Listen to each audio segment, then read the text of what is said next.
Evening all. Everyone there? Audio working alright? Looks to be. Marvellous. Early or late? Early. I was a minute early there, wasn't I? Christ, it's like chatting with my mother-in-law. You bust my balls. It's like I'm still in the car. Dealing with you lot. Tracy, you're deleting your comments again. It's not. Remember, it's not me. Multitasking is not a skill I'm particularly good at. I haven't got tits. Yeah, that's a feminine trait, being good at multitasking. So I don't delete comments. What do you think? I can reach the mouse and actually do stuff while I'm talking. Impossible. I'm not good at. I can't masturbate and talk. I can't masturbate and use the phone or anything. I've tried. Nothing better to while the hours away when you're on hold than cranking one out. Fucking impossible. Can't use my hand and my cock and my ear at the same time. It's not happening. So don't worry about me deleting your comments. If that's Susan, take it up with Susan. Susan. Anyway, how's everyone doing? I'll put my tea away. I know it annoys people when I make slurping noises. Right, all the locals are in. I've had a bit of a bump to my subs in the last 24 hours, haven't I? Thanks to Paz sharing my stuff. So, hello to everyone. I don't recognise any new names in the chat, right? It's all the locals. This is England. Craig, Chris, Skin-Tone, Tracy, Nick, Mark, Charles, Pedro, Carl, Sadwings from across the pond, Dave Scott, Professor Andy, Storm Toss Sailor, the only Matlow I've got any time for, really. Tommy Walker, Kate, Kevin, hello to everyone. If I missed you, tough titty. No, eating and farting doesn't count as multitasking. Farting's like breathing, isn't it? That's an unbidden bodily function that we don't really have that much control over. I do think it's bad for your health if you try and hold them in, though. It gives you a stroke, that. I'm sure of it. Right. Slip the ground. How you doing? And Tess, hello. Right. Mark Frost, you're here after Paz recommended you. Yeah. He's a good lad, Paz. He's a man of impeccable taste.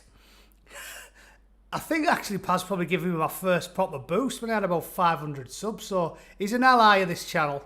You would expect a soldier to be an ally to a bootneck, right? I mean, they might not train as hard as we do, but the good lads in the main. So this fucking story, right, obviously I've got to talk about it. It's something that long-time watchers, and you new boys, go back and have a look at the BBC Spews for the last 37 weeks. Probably about 40 weeks, because I've missed a few. I must have said it 100 times, and I was saying it back in March. Go check the timeline and go on the videos. Go back to March and see how much shit I'm talking about the state, bringing in these over-the-top, ridiculously, it's almost infantile, like a childish desire to never feel fear. It's ridiculous. It's ridiculous to anyone. It just stuns me. Like, anyone over the age of about 12 should grasp the fact, as I said on the BBC Spews on Sunday, that free people can't they can't live without fear.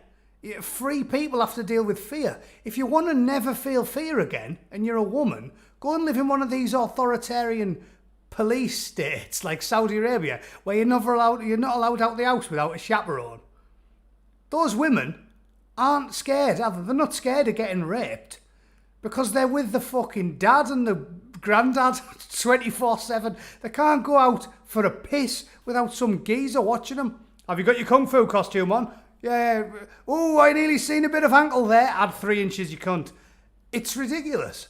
So, like I say, I always talk about the old quotes because I like the old quotes because there's wisdom in them. Paz, he's in. All right, Paz, how you doing, mate? Again, I'm not the best at multitasking. I apologise if I miss anyone.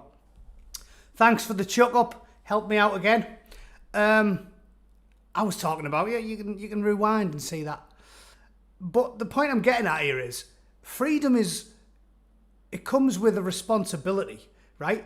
I think that was paraphrasing what fucking Spider-Man's uncle said, But with power comes responsibility. And you have a power when you're free.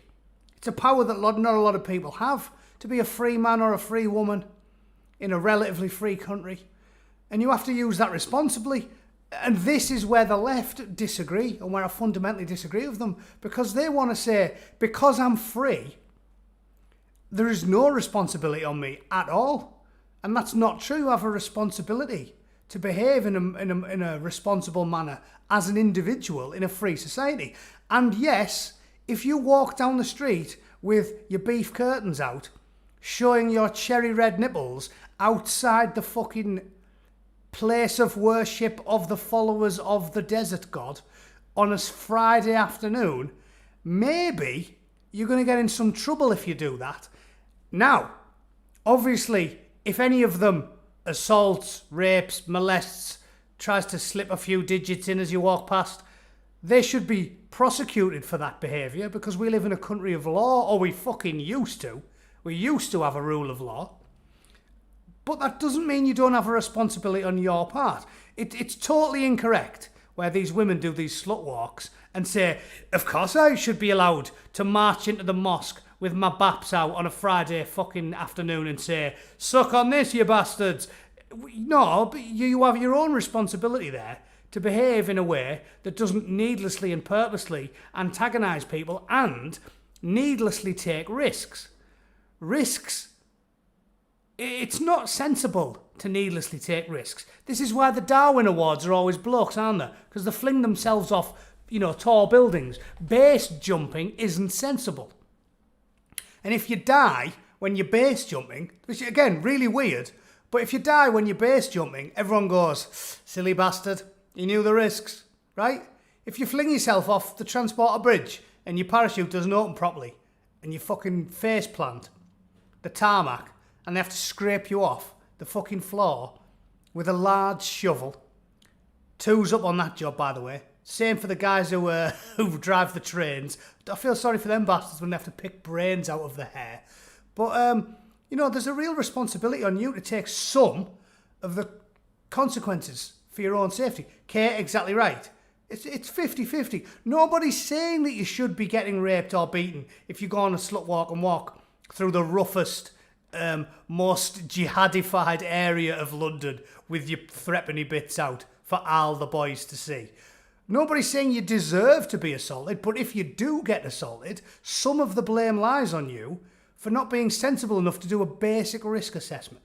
And I just don't understand how, if you do that when you're base jumping or, bungee jumping, if people go, oh yeah, but he knew the risks. But when it comes to women minding their own safety, they go, no, I should have to think about it. Nothing, never and nothing at all. No thought on my part, and if I get attacked, it's 100% the fault of the dickless arsehole that attacked me. It doesn't work that way. In an ideal world, it would. But not in a free one for people like you and I. You've got to choose. Do you want maximum freedom or do you want maximum safety? And you can't have both. You just can't. Free people have to take responsibility for their own actions. And you have to accept the fact that it's risky being free. It's risky being free. If you want to go out of the house 24/7 with your brother and your dad and your granddad in the fucking backseat of your car when you go on a date, not going to be much of a date, is it? You're certainly not going to get him noshing your piss flaps in the drive-through movie theatre, unless your granddad's watching and he's into that type of thing. Freedom is worth the risk. Being a free person, it's worth some risk. It is. And I don't understand this desire, this infantile desire to be constantly reassured of your safety. You want the state to take over your safety? I don't. I want the state to be as small and unobtrusive as possible. Stay out of my way, stay out of my shit. I'll do my part and pay my taxes, you thieving bastards. I just got my council tax bill tonight, by the way, since I moved to Nottingham. Holy shit. It's like 140 fucking quid a month. I'll tell you what, I'm that close to just packing up and fucking off back to America out of principle. I can't believe. I never phone the police. I'm old school. I don't phone the police. I've never ever rang them. We got burgled once. I've had stuff pinched. I don't ring them. There's no point. We live in a country now where there is no rule of law. If you get burgled, pickpocketed, mugged, anything minor, the coppers do not give a flying fuck. They couldn't give a monkey's fart. If you phone them and say, yeah, there's a smackhead snapping one out in my kitchen. Yeah, he's got my fucking flat screen TV under his arm. They'll be like, yeah, cheers, fella. Cheers, fella. If someone, like, does something awful, like a murder, they catch him then, because that shit will be all over the news. But if it's like a process crime, you know, they always talk about process crimes where it's like little shitty things. They couldn't give a monkey's fart. They just couldn't. They don't solve them. They don't solve them. So we have had a total collapse of rule of law in the UK. And I'm going to talk about that a little bit because this two-tiered policing is really irritating me. Did anybody see, Tricky Tree, how you doing? Did anybody see, what's his name? Who's the, on the tip of my tongue, I don't know how I forgot that. Who is the very, very, Ian Paisley. Ian Paisley, did anyone see his boy having a go at the BBC reporter? Pointing out the obvious fact that we sort of have a two-tier system. We basically live in an apartheid state in the UK. Because there's the followers of one very specific religion, probably due to an overcorrection, right? Because I am aware, in the 80s, 70s, that there was quite a lot of racism. And, what's that? You should get 25% off. Oh, yeah, right, my council tax, right, yeah. Right, I've heard, apparently you can apply for a reduction if you're on your own, yeah. Solidarity, comrade. Don't even joke about... I refuse to even say the C-bomb. That's the only C-bomb I don't like. Ian Paisley Jr. Does anything he said... Was anything he said untrue? I'll have a look in a bit, see if I can find it. Anyway, there's my opening 10-minute tirade done for the day. Let's talk through this story that I promised I was going to do. So... as I talked about, as I've been saying for months, anyone who hasn't got a fucking meat product for a brain, knew that there were massive ramifications to locking people in their houses. And I have to say, this is going to wind me up, this one, right? I'm going to get angry. Perfectly reasonable for a channel called the Angry Bootneck. If you don't want to see people get angry, go and watch fucking unboxing videos, Disney Channel unboxing videos, yeah? But this is where you come for the rage boner. Don't worry, I won't show you the boner, but I will get the rage boner. Because it makes me so fucking angry, because I think more than anything in the last 12 months, the one thing that has made me fucking furious is closing the gyms. Like, my missus, bless her, has sat there while I'm fucking going a full hairdryer, because basically, doing fizz is my hobby. I only have two hobbies, doing fizz and binge drinking. That's all I like doing. Oh yeah, and I occasionally paint miniatures, but I try not to tell people about that hobby. It makes me fucking furious. Furious. Some days I go to the gym twice. I'll go and do like a circuit training in the morning or something, or I'll row, I'll do some upper body, pull-ups, dips, push-ups. I don't lift weights. I'm a bootneck. Want to be lean and mean, right? None of that. I'm naturally quite stocky anyway. And then on the evening, I'll cycle, I'll run, I'll go on the cross trainer, I'll smash 200 flights on the stepper or something. I love training. I do it all the time. And being denied that for a year fucking raged me. Like, if it wasn't for my steely fucking willpower, I could have ended up with an arse like the back end of a bus. I could have had a ring piece like the Abopotamus. It's really, really angered me. And I'll tell you why it's angered me. Because do you know how shit it is training without the gym? Certainly in my life, when I'm always living in like shitty little apartments and I haven't got a garage with a gym in it. When I was living in LA during this lockdown, I lived across the road from PCC, which was a city college, which had a 5-flight car park. And 4 days a week, I was fucking going over that car park on the morning, early before it got sunny, about 6 o'clock. And I was forcing myself to run up and down 5 fucking flights of stairs again and again and again and again and again. I do like 150 flights. I just go up and down, up and down, up and down, up and down. Take me like an hour. It was the shittest thing ever. And for that whole hour, I'm just thinking, I want to fucking stab whoever it was that thought this was a good idea in the fucking eye. It is mind-blowingly rage-inducing to go up and down the same flight of fucking stairs 150 times. It made me want to pull my own head off in a rage and throw it at that fucking albino jellyfish, that big, saggy, pale fucking mess, just because he is an abject coward.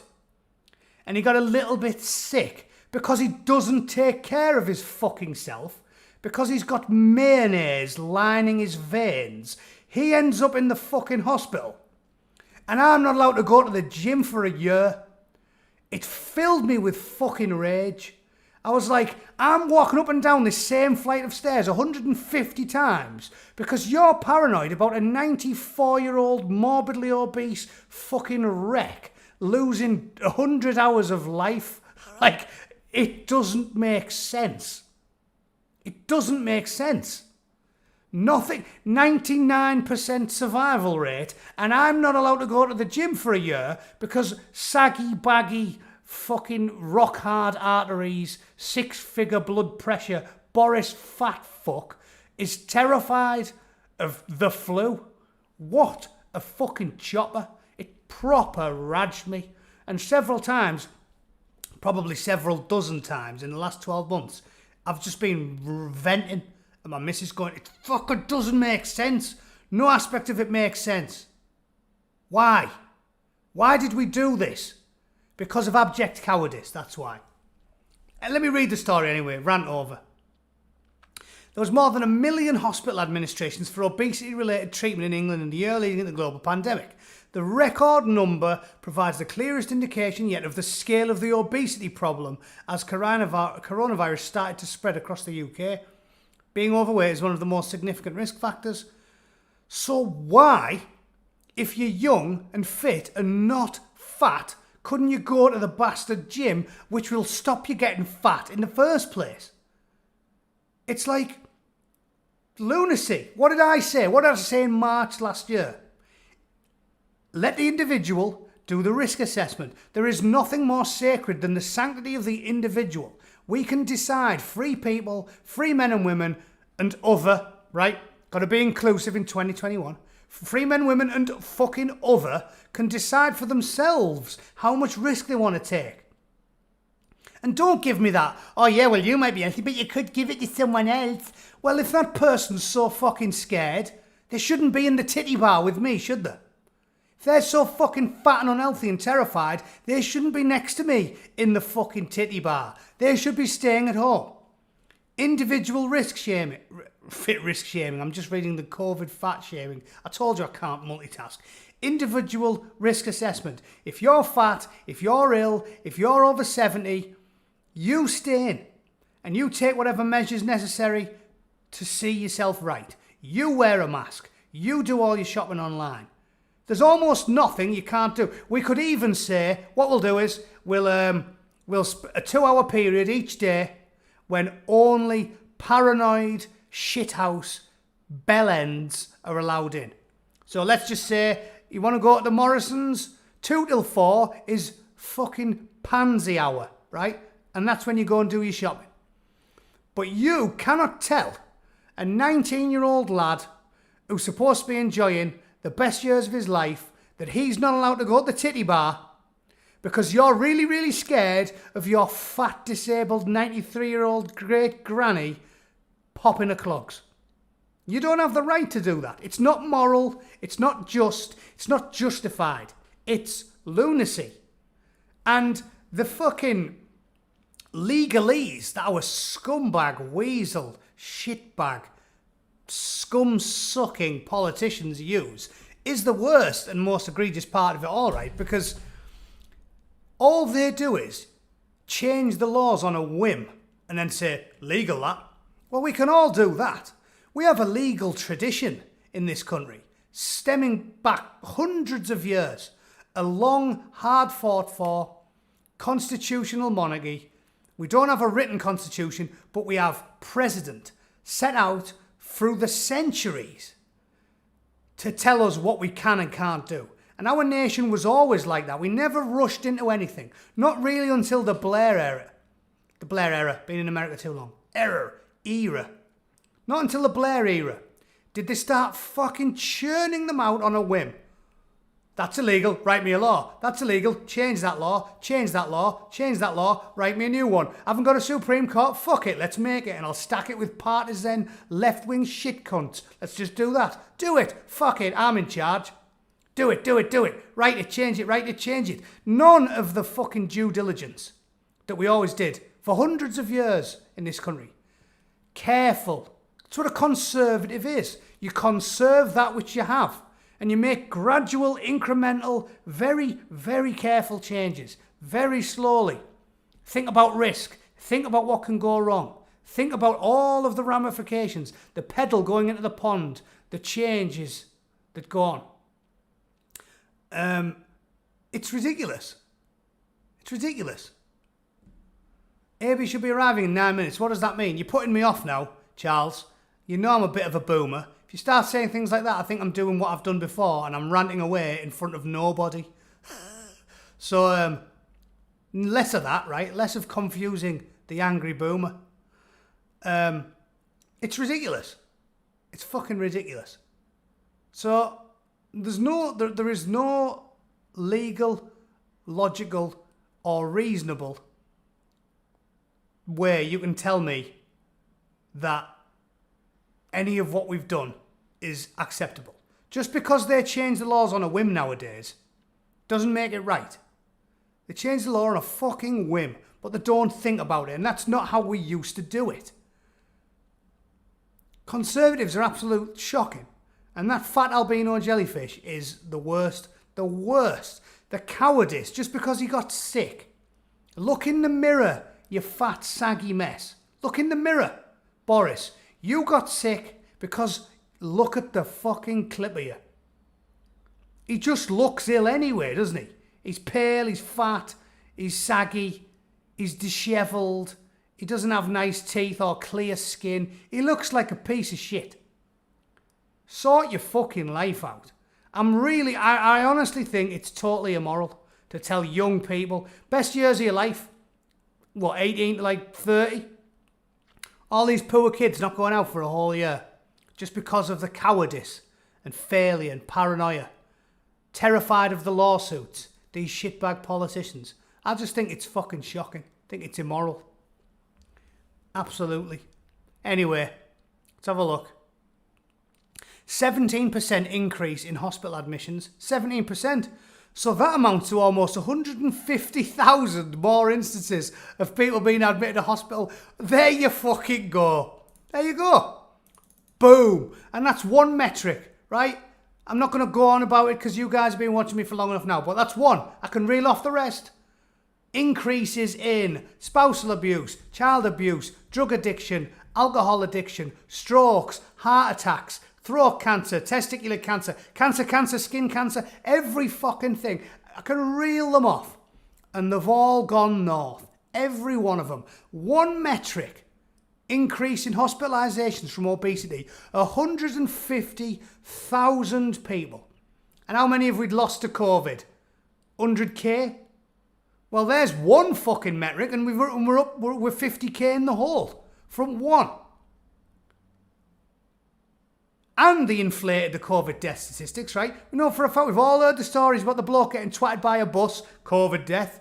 Bloke falling off a bridge, COVID death. Bloke getting fucking shot in the face by his mother-in-law, COVID death. It's bollocks. So vindication. Vindication for me, Paz, anybody else who said over the last 12 months, since March last year, as soon as Peter Hitchens wrote his piece, and people like me throw a hat in with him and said, you know what, I've read all these different pieces, his makes the most sense, we've been fucking vindicated 100%. And I haven't even started on Sweden. Sweden's still functioning. Sweden's still a functioning country. They're not all just wandering around the fucking rubble. Wandering through the rubble, ashen-faced, covered in tears and boils. Sweden's still a functioning country. So I rest my fucking case. One metric. Bam. 150,000 more people fucked. Just because they closed the fucking gyms and locked everyone in for a year. Unbelievable. And Sweden is doing just fine. Thank you very much. So, absolutely shocking. Let's see what the BBC has to say with the evidence. Oh, fucking hell, Glasgow. Christ almighty. Glasgow. If fat-bottomed girls make the world go round, Glasgow is responsible for the continuation of life on this fucking planet.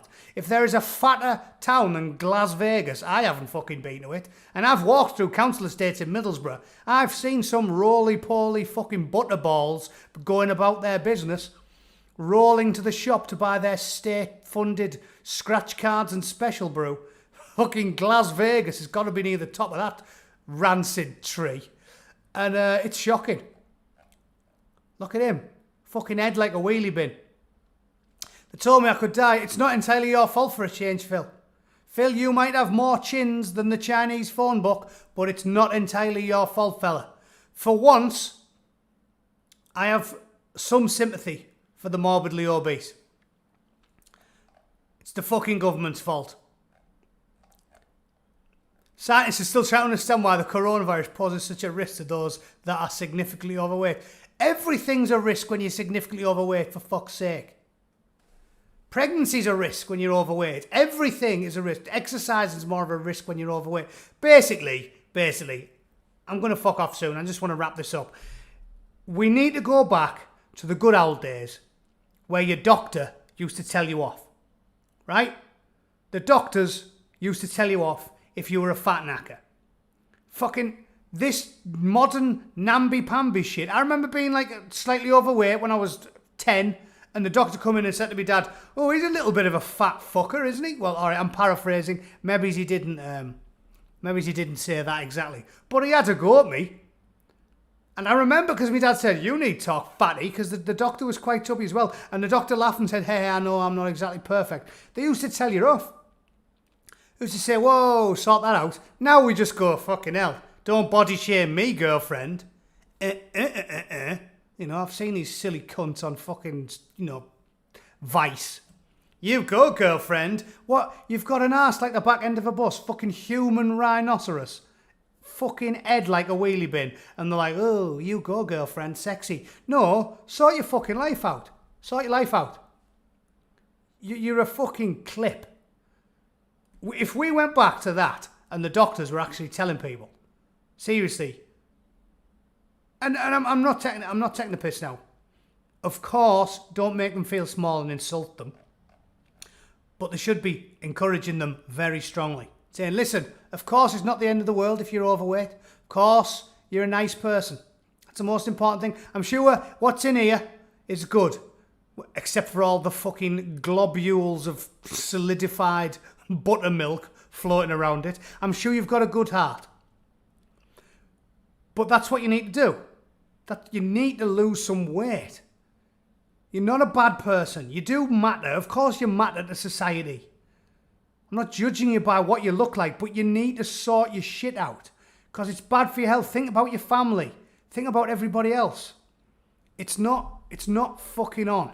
Sort your shit out. Instead of enabling people. We just enable everyone. And these lefty commie dipshits don't realise how much harm they're doing. It's like, who cares if you're a fat knacker? Who cares? Who cares? No, we should care. We should care. You're not doing them a favour. Enabling people to fuck their lives up isn't a good thing. You can support someone by giving them constructive criticism. So no one even know the term anymore. Everyone forgot that term, constructive criticism. It's what you do. I'm not good at it, obviously, because most of my channel's comically based. I'm good at insulting people, coming up with humorous quips. I'm not the best man for giving moral support. I'm not. But doctors can do it. They can give you constructive criticism and tell you tips and advice on how to improve your health without making you feel like shit. Obviously, it'd be me. I'd be like, sort your life out, fatty. Yeah? Not perfect, I admit. I wouldn't be like, fucking hell, why are your jaws shut, Tubbs? Although there'd be no point in that, would there? Because you'd just get a fucking straw and drink liquidised fucking pizzas. Right? I know you would, fatty. Don't look at me like that. Don't look at me like that. Talk to me when I'm addressing you. All right, swallow your fucking kebab first, then talk to me when I'm addressing you. Right? I'd be like that, taking the piss out of them. Obviously, I'm not saying doctors should do that, but there is a sensible, reasonable middle ground where you give them healthy advice, you give them sound advice, you give them a gentle encouragement, and you don't make them feel awful. And that's what we need to go back to. Because this shit, you're killing them. Killing them with kindness is the phrase my nana used to love. Killing them with kindness. Like that fat Geordie kid who was like 6 and he got took off his mother and father because he was an absolute butterball. That's what needs to happen. We need to walk back from the brink. This lefty, PC, be nice to everybody nonsense. It's shocking. That's what I think. What else was I going to talk about quickly before I bugger off? Oh shit, yeah. Look at that one. Gay Britannia. I'll tell you what, I'll save that for the BBC Spews on the weekend. I was like, how did I click on this? And it's like, the gripping world of bumming. Listen, each to their own. Each to their own. But why do you have to tell me about it? I just want to look at the news. I just want to look at the news and it's constantly like, grip it. The grip, that was the term it was, gripping. And I was like, gripping what? Your granddad's cock? No thanks. No thanks. Every fucking page. Every page. John Swinney, I think I'll save that for the BBC as well, for the BBC Spews as well. It just makes me laugh because he's now the Minister for COVID recovery, right? So the Scottish are doing worse than everybody else. And the bloke who fucked up their education system, John Swinney, is formerly Scotland's Education Secretary, who is in the doldrums because Scotland's education is fucking worse than everywhere else's. And they're making this useless fucking bastard the Health Secretary. And again, look at the fucking clip of him. Look at the clip of him. He looks like if he caught AIDS, it'd perk him up a little bit. If he was to go around licking toilet seats and contract hepatitis B, it would put some fucking meat on his bones, and they've made him the health minister. So he fucked up the education system. Now he's going to fuck up the health system, and he looks like he's fucking MBA, Mike Bravo Alpha, man barely alive. That's him. Somebody, please get him a communicable disease and it might add a few pounds to him. Because holy fucking shitballs, if I've ever seen a man who looks like he's going to keel over, that's him. And he wants to have 3 of them fucking puffer jackets on. Christ on a bike. Anyway, that's me. What else are we going to talk about? Oh yeah, this isn't going to happen. There's no fucking way. I don't believe even Boris Johnson is insane enough when we've vaccinated 30 million people and 20 million people completely have had 2. So that is every single high-risk category, over 40, obese, cancer, pensioners, everyone, all done. I'll put money that despite this fact, this fat jellyfish looks like he wants to do it, that's not going to happen. Because all of his advisors will say, listen, fatty, you are a maniac. You are a fucking maniac. We've vaccinated 30 million people and you think you can pull this off? No fucking way. And we've only just got back into the pubs. The drunks will be clinging to the bar like fucking limpets. They would have to send the Marines in with flamethrowers and giant fucking spatulas. Like them things they use in the pizza ovens. You'd have to send them in with, napalm, flamethrowers and giant pizza scrapers to get the drunks off the bars. You can't open the pubs this fucking week and close them again in a week's time. There would be mass riots. They thought Baghdad looked bad after the fall of Saddam Hussein. If they try and close the boozers and drag all the drunks out, myself included, it will be like the fucking Taliban has come to town. The Teesside Taliban. I will be joining the Teesside Taliban. You will not get me out of the pub, Boris. I swear it by all of the gods, old and new, you fat albino coward. I hate you and I hate your government. You only won the last election because the alternatives were so bad. Don't take that as anything less than an indictment of your incompetence, cowardice and stupidity. Just because you won, don't rest on your laurels, because you are a walking toilet. You are an oxygen thief. grow a fucking spine, you invertebrate. Right? Just sort it out. Right? I think that's enough for one night. I blasted through those last 4 stories, but I need to have something to work with on Sunday, don't I? So yeah. All right, dudes. Thanks for watching. Charles, seriously, if you carry on with that shit every stream from now on, that's going to be your hilarious bants. You will be getting kicked out before Matty, which fucking hell, that will be quite an achievement, because I still haven't banned that thunder cunt. So well done. Anyway, thanks for watching, guys. Like it, share it. Welcome to all the new guys. I will make you a proper video one of these days, but unfortunately, as I've told most of you, I work a full-time job, so I don't post anywhere near as prolifically as many of the bigger channels on YouTube. Sorry, I work for a living. All right, thanks for watching, guys. I appreciate it, and I'll talk to you all very soon. Good night. See you later.